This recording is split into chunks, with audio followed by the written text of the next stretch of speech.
Hola chicos, ¿cómo están? Espero que estén muy bien y que el día de hoy otra vez estén listos para aprender. En esta sesión vamos a revisar un tema que la verdad es súper extenso, pero es bastante interesante, que es el sistema digestivo. Como ya habíamos estado viendo los sistemas, pues vamos a hablar de cómo se conforman por los 4 tejidos básicos de los que ya hablamos muchísimo. Vamos a ver como las distintas capas que tiene cada órgano, las funciones que tiene, y la verdad es que, pues como decía, es un tema bastante largo, entonces todavía no sé si lo voy a dividir en 2 videos o si este va a ser un video que dure un poquito más de lo normal. Pero vamos a tratar de hacerlo lo más práctico posible. Y por cierto, ya les estuve guardando los bloopers, así que probablemente al final del video haya más. Entonces pues vamos a empezar. Primero vamos a iniciar hablando de su función. A grandes rasgos, la función del sistema digestivo en general pues va a ser la nutrición. Esta se lleva a cabo a través de 3 mecanismos principales.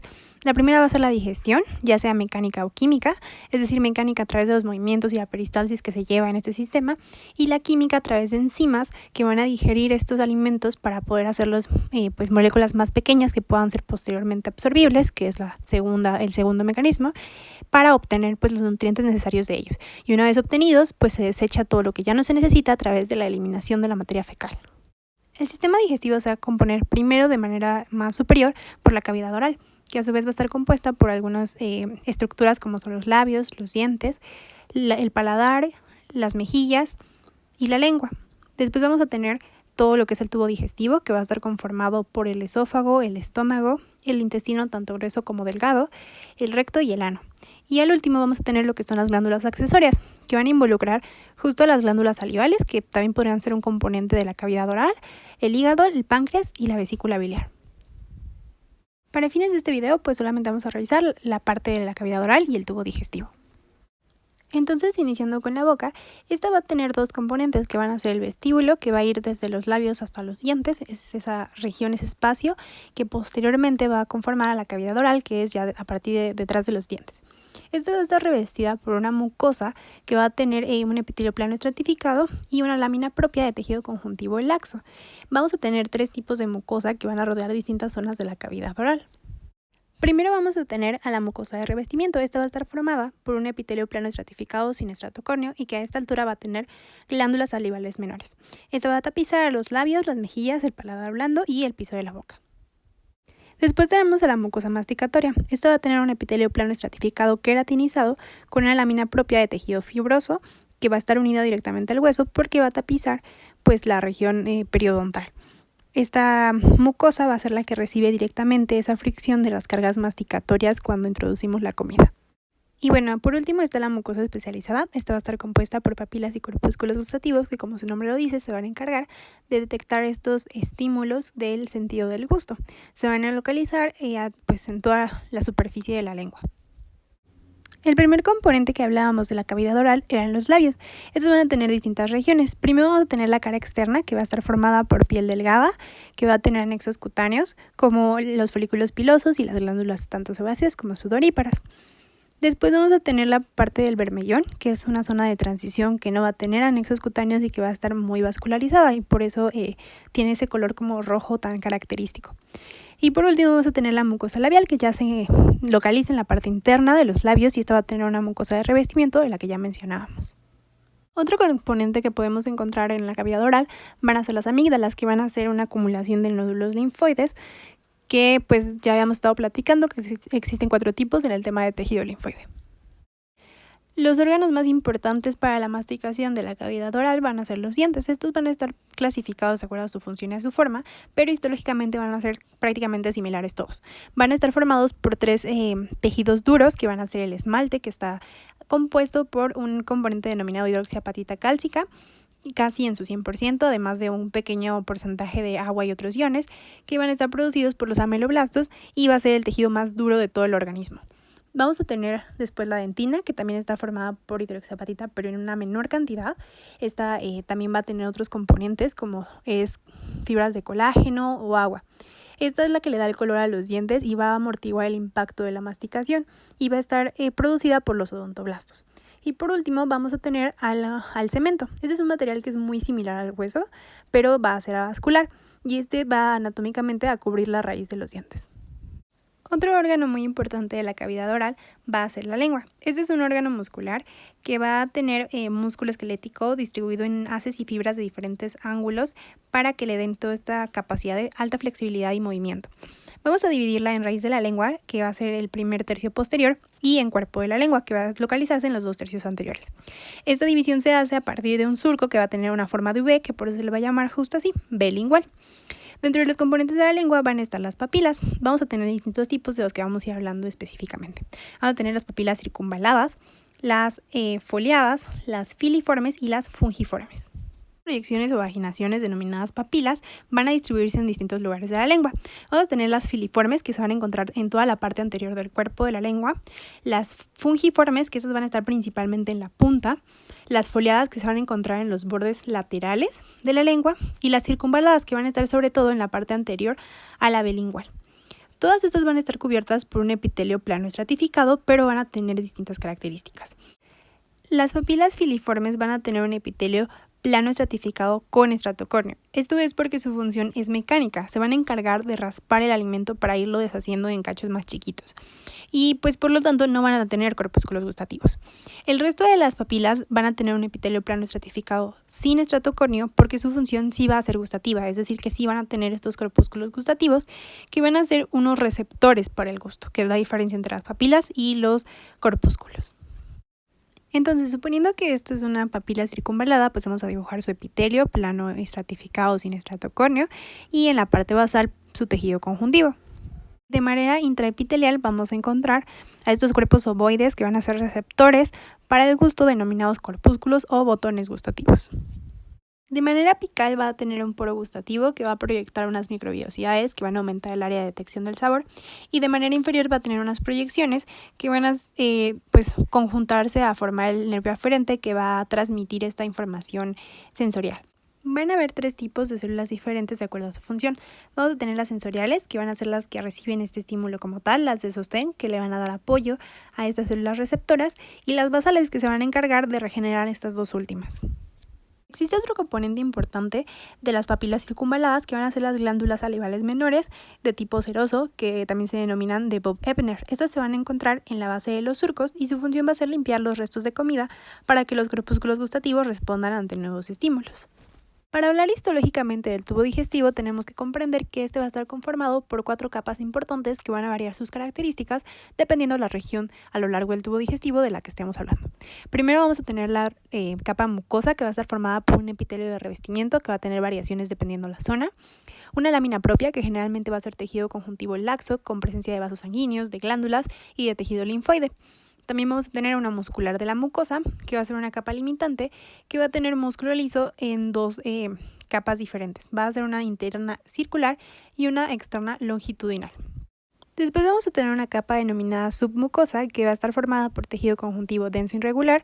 Aquí también va a haber presencia de vasos sanguíneos, puede haber vasos linfáticos, y algo importante es que aquí va a haber una red neuronal que va a formar parte del sistema nervioso entérico denominada plexo de Meissner, cuya función pues va a ser activar de manera mecánica la secreción de la mucosa y de todas las glándulas que pueden localizarse en ella. Vamos a tener otra capa que también va a tener músculo liso, que va a tener a su vez 2 divisiones, una división interna que va a ser circular y una externa que va a ser longitudinal, igual que en la muscular de la mucosa. Aquí vamos a tener otro plexo que va a ser el plexo mientérico de Auerbach, cuya función pues va a ser dar justo este movimiento de peristalsis del sistema digestivo. La capa más externa se va a denominar serosa o adventicia dependiendo de la región de la que estemos hablando.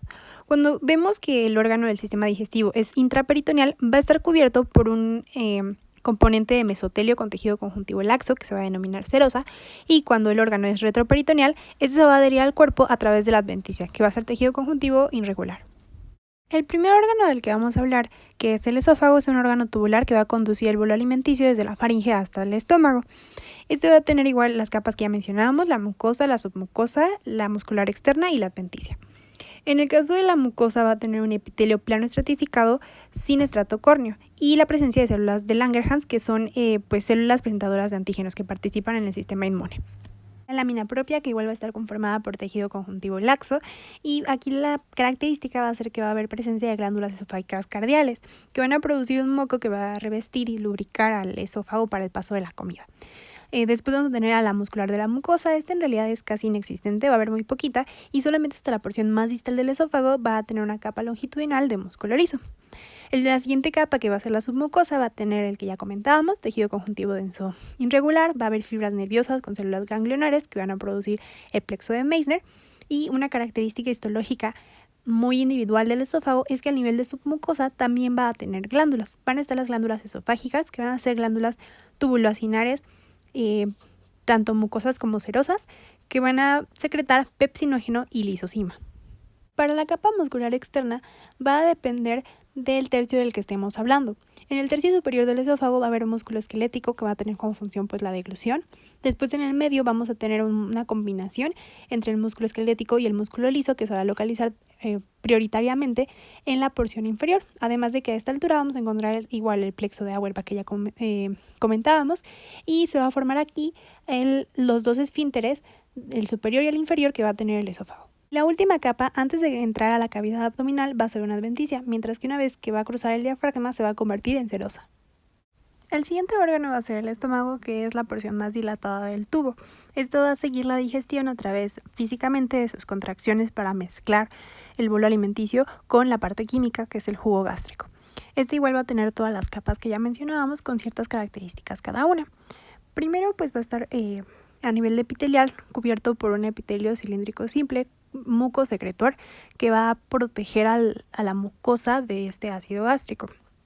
Después va a tener una lámina propia que va a contener glándulas que, dependiendo de la localización a nivel del estómago, va a ser el nombre que reciban, ya sean fúndicas o gástricas, cardiales o piróricas. También va a tener una muscular de la mucosa que va a contar con las dos capas de músculo liso que ya mencionábamos, una circular interna y una longitudinal externa. La submucosa va a tener un tejido conjuntivo denso irregular y el plexo de Meissner. Y la muscular externa aquí va a tener una capa extra. Va a haber una capa oblicua interna, una circular media y una longitudinal externa, entre las que se van a localizar el plexo de Auerbach que también ya comentábamos. Y a nivel seroso pues va a ser la misma capa que mencionábamos, que se va a continuar con el peritoneo parietal y el visceral.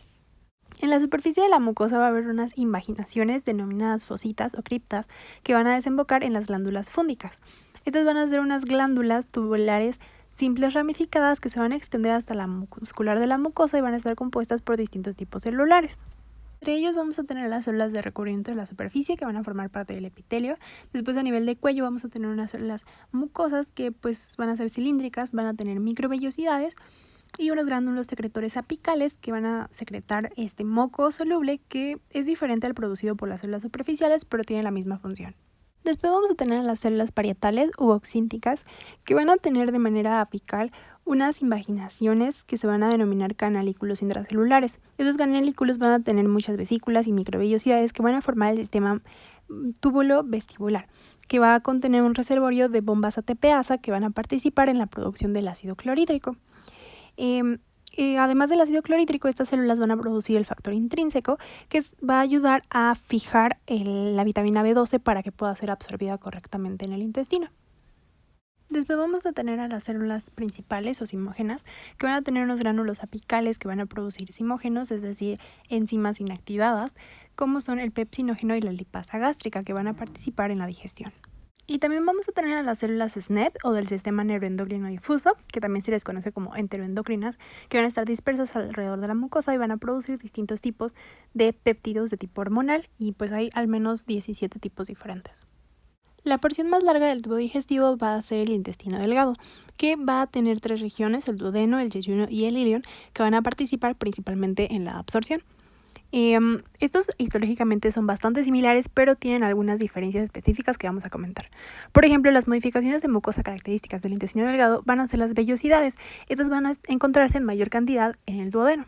Vamos a tener un epitelio que va a ser cilíndrico simple con microvellosidades y células caliciformes, pero va a haber mayor cantidad de células caliciformes a nivel ya del intestino delgado terminal, que es el ilion.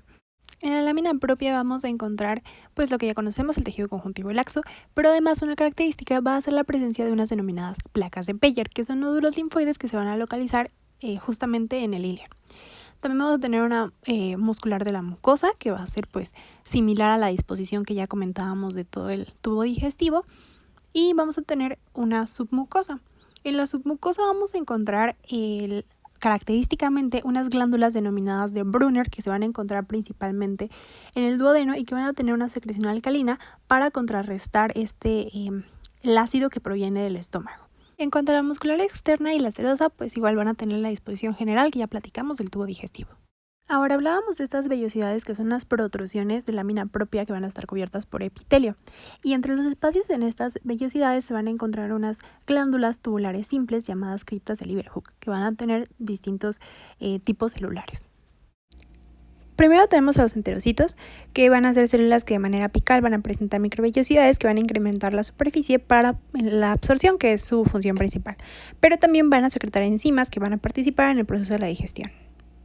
Después tenemos a las famosas células caliciformes, que pues la verdad no hay mucho que decir de ellas, ya sabemos que son glándulas unicelulares y que se van a encargar de secretar moco. Aquí también tenemos células SNET similares a las del estómago que también van a secretar distintas hormonas, como es la colestocinina, la secretina, el péptido inhibidor gástrico, entre muchos otros. Otro tipo celular que el dibujo no muestra van a ser las células M o de micropliegue, que van a ser células que participan en el sistema fagocítico mononuclear y se encargan básicamente de transportar los microorganismos que se encuentran en la luz hacia las regiones de Malt, ya sea las placas de Peyer o algunas otras zonas del intestino. Las células regenerativas, que como su nombre lo dice, se encargan de repoblar el epitelio. Y las células más características, que van a ser las células de Paneth. Estas se van a localizar en la base de las criptas y van a tener una función antibacteriana. Se van a encargar de secretar lisozima, defensina, TNF-alfa, entre otros componentes, y van a hacerlo a través de estos gránulos muy eosinófilos que se encuentran en su superficie apical. Y ya para terminar, nada más para completar la parte de las vellosidades, decíamos que eran salientes que estaban cubiertas por epitelio, pero que además en la parte interior, en el núcleo, por así decirlo, de cada vellosidad, vamos a encontrar asas capilares y conductos linfáticos que van a estar ciegos, se van a denominar quilíferos, además de tejido conjuntivo laxo, que ya sabíamos que se encontraba en general en la lámina propia. Llegando a las últimas porciones del tubo digestivo, vamos a tener al intestino grueso. Este va a estar formado por varias secciones que son el colon, el recto y el ano. De entrada podemos ver que a diferencia del intestino delgado, aquí ya no va a haber vellosidades, pero van a tener otros componentes que van a ser similares. El epitelio va a ser cilíndrico simple, a esta altura ya va a haber muchísimas células caliciformes, es muy notoria aquí la diferencia. Y la lámina propia, la muscular de la mucosa, dentro de la misma capa de la mucosa y la capa de la submucosa, van a tener una disposición general a la que ya veníamos hablando desde el inicio de cómo es alrededor de todo el tubo digestivo. Una característica del intestino grueso va a ser que a nivel de la muscular externa, en el colon va a tener igual dos capas que van a ser la circular interna y la longitudinal externa, pero la longitudinal externa no va a cubrir todo el colon parejo, sino que va a formar como fascículos que van a formar estas tenias del colon que van a contraer o encoger al intestino y va a formar unos sacos que le dan como esta morfología anatómica muy característica que van a ser los austros del colon. Y la serosa pues igual va a tener la misma disposición del tubo digestivo que ya comentábamos. En cuanto a las criptas de Leeuwenhoek, estas van a tener prácticamente los mismos componentes celulares que en el caso del intestino delgado, solamente aquí no van a haber células de Paneth. De manera distal vamos a tener una porción también dilatada que se va a llamar recto, que va a ser histológicamente muy similar al intestino grueso, nada más que tiene como algunos componentes específicos. A nivel de mucosa, las criptas de Leeuwenhoek van a ser más cortas y en menor cantidad. También va a tener unos pliegues longitudinales que se van a denominar columnas anales o columnas de Morgani, que van a tener como unas depresiones en la parte más distal que van a formar lo que son los senos anales. Aquí podemos encontrar también en la lámina propia tejido conjuntivo y glándulas anales que van a ser mucoproductoras y en la región perianal glándulas perianales que van a ser apócrinas y que además también va a presentar algunos anexos cutáneos ya como folículos pilosos o glándulas sebáceas. En la muscular de la mucosa va a tener las capas que ya comentábamos que van a ser la muscular interna circular y la externa longitudinal. Y en la submucosa va a tener unos plexos que van a ser los hemorroidales, el interno y el externo. En cuanto a la muscular externa, va a tener igual la misma distribución que mencionábamos, una circular interna y una longitudinal externa. Pero a esta altura de la circular interna va a formar un esfínter anal interno que va a estar compuesto por músculo liso y externo que va a ser voluntario. A la altura del colon va a existir una evaginación muy alargada que va a protruir del ciego, que se va a denominar apéndice. Este va a tener un epitelio cilíndrico simple, pero su histología en general va a ser pues prácticamente la misma que la del intestino grueso, que también venimos ya platicando. La única característica que hace que mencionemos esta sección como algo importante es que a nivel de tanto la lámina propia como la submucosa va a encontrarse la presencia de nódulos linfoides. Y pues para terminar solamente quiero hacer énfasis en un concepto que ya habíamos mencionado, la transición de epitelios, que recuerden no es lo mismo que un epitelio de transición. Y aquí a nivel del sistema digestivo vamos a encontrar dos importantes. Una va a estar en la unión gastroesofágica, que va a ser un epitelio plano estratificado sin estrato córneo que venía del esófago, que va a transformarse en un epitelio cilíndrico simple mucosecretor del estómago. Y la otra unión va a ser a nivel rectonal, donde vamos a ver un epitelio cilíndrico simple con microvellosidades y muchas células caliciformes, que es la que se encuentra a nivel del recto, transformarse en una de plano estratificado sin estrato córneo que se encuentra al final del conducto en la región ya perianal. Pero es que tienes que arreglar la cámara, ni se ha de ver bien. ¿Listos para aprender? En esta sesión vamos a revisar. No hagas ruido. Hola, ¿cómo están? Vamos a ver el día de hoy. Ay, se me olvidó mi saludo. Hola, ¿cómo están? Espero que el día de hoy estén muy bien y otra vez vuelan listos para... No se me entendió nada, ¿verdad? ¿Sí? ¿Ahora sí? Ok.